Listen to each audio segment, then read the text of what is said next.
America અને Iran વચ્ચે સમયાંતરે તણખા ઝરે રાખે છે। આજે અમેરિકાના લશ્કર દ્વારા દાવો કરવામાં આવ્યો છે કે તેમણે ઈરાન પર હુમલો કર્યો છે। જવાબમાં ઈરાન દ્વારા કુવેતમાં આવેલા અમેરિકન બેઝને નિશાન બનાવવામાં આવ્યું છે। તો બીજી તરફ અમેરિકાના પ્રમુખ ડોનાલ્ડ ટ્રમ્પ દ્વારા ટ્રુથ સોશિયલ નામની સાઇટ પર આંતરરાષ્ટ્રીય સમાચાર સંસ્થા CNN પર આરોપ લગાવવામાં આવ્યો છે કે તે ઈરાન અને અમેરિકાના પરમાણુ કરારોને લઈને અફવા ફેલાવે છે। તો આવો જાણીએ સમાચાર વિસ્તારથી। નમસ્કાર, જમાવટ સાથે હું છું પાર્થ।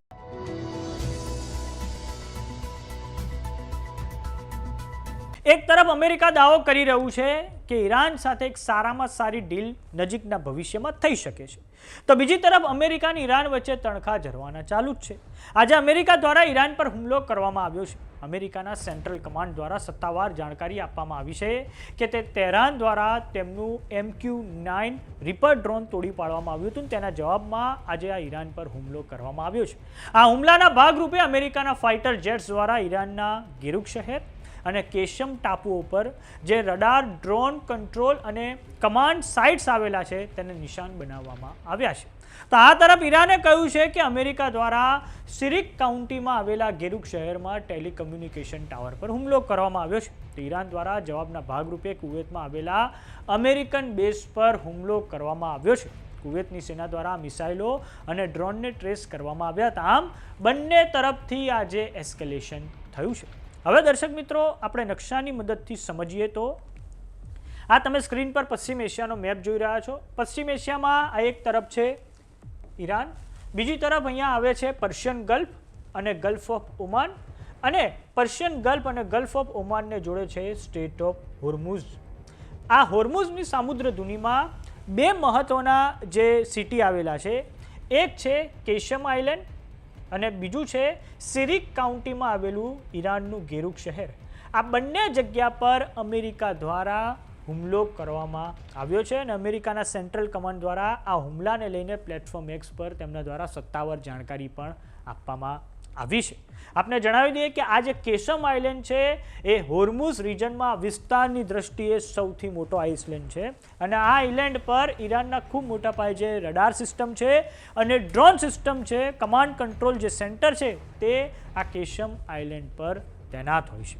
હવે વાત કરીએ ઈરાનની, તો બદલામાં ઈરાન દ્વારા આજે જે ખાડી દેશોમાં જે મહત્વનો એક દેશ છે કુવેત, તેની પર આજે હુમલો કરવામાં આવ્યો છે। કુવેતની સેના દ્વારા આજે સત્તાવાર જાણકારી આપવામાં આવી છે કે અમેરિકાનો જે બેઝ છે તેની પર તેમની ડિફેન્સ સિસ્ટમ દ્વારા ખૂબ મોટા પાયે મિસાઇલો અને ડ્રોનને ટ્રેસ કરવામાં આવ્યા છે। હવે દર્શક મિત્રો, આપણે એ પણ જાણી લઈએ કે અમેરિકાના સેન્ટ્રલ કમાન્ડ દ્વારા આ સત્તાવાર જાણકારી તેમના દ્વારા હુમલાઓને લઈને આપવામાં આવી છે। આ રે એ tweet, US central command, US defence disables threat in response to Iranian અગ્રેશન।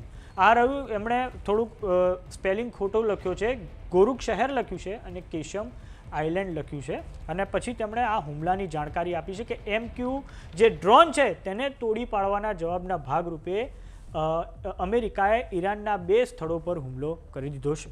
હવે વાત કરીએ અમેરિકાના પ્રમુખ ડોનાલ્ડ ટ્રમ્પની, તો તેમના દ્વારા ઈરાન સાથે કરારોને લઈને આંતરરાષ્ટ્રીય સમાચાર સંસ્થા CNN પર ગુસ્સો વ્યક્ત કરવામાં આવ્યો છે અને આ ગુસ્સો વ્યક્ત કરતા તેમણે ટ્રુથ સોશિયલ નામની સાઇટ પર લખ્યું છે કે ફેક ન્યૂઝ CNNએ આજે કહ્યું છે કે મારી ઈરાન ન્યુક્લિયર ડીલમાં પરમાણુ હથિયારોને લઈને કોઈ ઉલ્લેખ જ નથી, જ્યારે વાસ્તવમાં તેમાં સ્પષ્ટપણે લખ્યું છે કે ઈરાનને પરમાણુ હથિયારો નહીં મળે।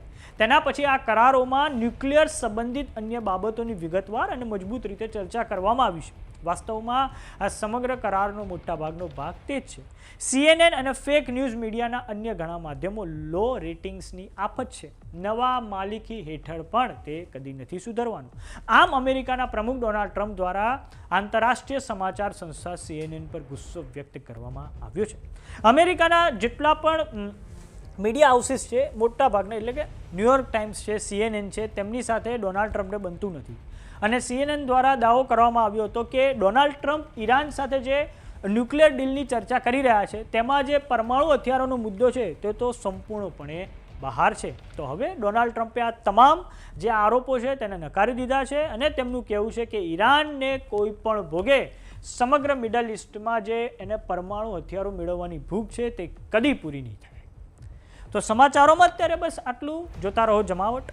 જો તમે અમને યુટ્યુબ પર જોઈ રહ્યા તો સબસ્ક્રાઇબ કરો, જો તમે અમને ફેસબુક પર જોઈ રહ્યા તો ફોલો કરો. અમારી વોટ્સએપ ચેનલ છે તેને જોઈન કરવાનું ના ભૂલતા. નમસ્કાર.